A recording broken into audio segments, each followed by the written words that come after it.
I am not in association with Aaron Hunter, nor am I near Aaron Hunter.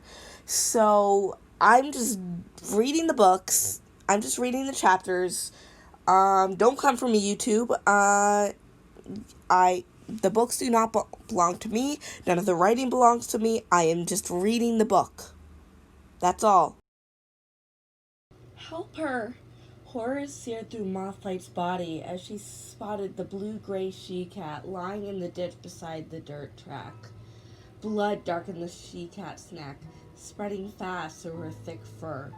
Her flanks trembled as she struggled for each shallow breath. Other feline shapes moved around Mothlight, hazy in the pale dawn. She snapped her head around as a hiss sounded beside her. A huge tabby reared and smashed his forepaws down onto a smaller black and white tom. Why don't you help her? Mothlight begged, but neither cat seemed to hear. The tom scrambled desperately at the earth as the tabby pinned him down. Mothlight's thoughts spun. Is this a battle? But the other cats weren't fighting. Ginger fur flickered like flame through the ditch as a young tom raced to the she-cat's side and crouched beside her. Two frightened faces peered over the top of the ditch, ears twitching. Blood was seeping onto the ground from the she-cat's neck. She's dying! Mothlight yelled to the fighting toms, but they only snarled at one another viciously. Dread shadowed her heart. Mothlight raced toward the injured she-cat, her paws moving soundlessly over the earth. Early sunlight struck her flank, but made no shadow on the earth beyond. She slid into the ditch and stopped beside the flame-colored tom. What happened to her? The tom didn't answer. He leaned close to the injured she-cat until his breath stirred her ear fur. Don't die! Mothlight reached out to touch the she-cat, but her paw passed through the injured cat's flank, as if she was cutting through mist. Dark fur loomed beside her.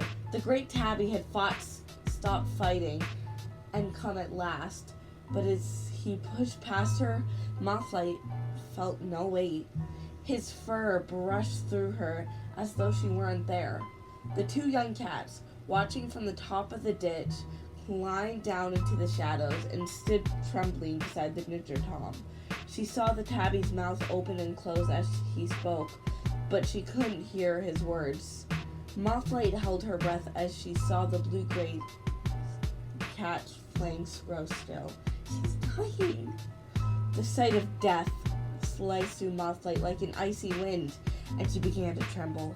She remembered Greywing's death just a moon ago. She shivered as she peered into his open grave, her heart twisting as she saw how small he looked and how dull his fur had become. The warm-hearted Tom, whose pelt had rippled in the wind, had been lost in death. Prey seemed to lie in his place. His clan buried him, eyes hollow with grief. Yet, at least the ceremony had given them a chance to say goodbye. You must bury her, she breathed shakily. But the cats did not move.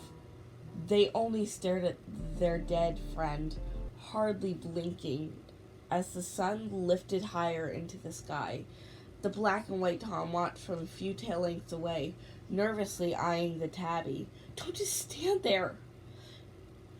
Frustration raged through Mothlight as she tried to make herself heard. Show her some respect. Start digging her grave. No cat turned or even betrayed with an ear twitch that they'd heard her. The sun lifted higher until its rays spilled into the ditch. To leave her here for the crows to pick at? Mothlight couldn't believe what she was seeing. Are these cats heartless? Suddenly, the blue-gray cat's tail twitched. Mothlight gasped, shock jolting through her. Had the wind caught the dead cat's fur? No. The blue-gray she-cat was lifting her head, looking blearily at the others. Mothlight tried to back away, but the mist seemed to entwine her paws, holding her still. She stared in disbelief as the she-cat spoke to the flame-pelted Tom. She was dead. Mothlight couldn't make out the words, but she could see, as the cat's blue eyes cleared. authority in her gaze.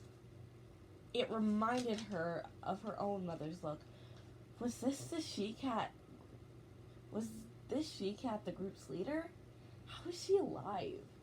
The young cats moved away to let the she-cat stand. As she heaved slowly to her paws, relief washed over their faces. But the tabby only stared. His amber gaze betrayed nothing, neither relief nor joy. Mothflight drew in a trembling breath and began to run, clambering out of the ditch, her thoughts spinning as she tried to make sense of what she'd seen. A pale flash caught her eye, and she lifted her head, surprised to see a great green moth. Its wide, translucent wings fluttered in the breeze. Dawn sunshine flooded through them so they glowed as bright as new leaves. She watched the moth dance away, realizing that, beyond it, she could see high stones. The towering peaks glittered in the sunshine, and Mothflight narrowed her eyes against the glare, straining to see the moth as it fluttered toward them. Without thinking, she leaped the ditch and began to follow the moth as it bobbed over the grass, keeping low. I must reach it. She bounded after it as it zigzagged like a petal caught on a breeze, staying just beyond paw. It pulled farther ahead until she stumbled to a halt and watched it fly away. Mothling was surprised by a fierce longing in her heart. Wait for me! A wail caught in her throat. I want to come with you!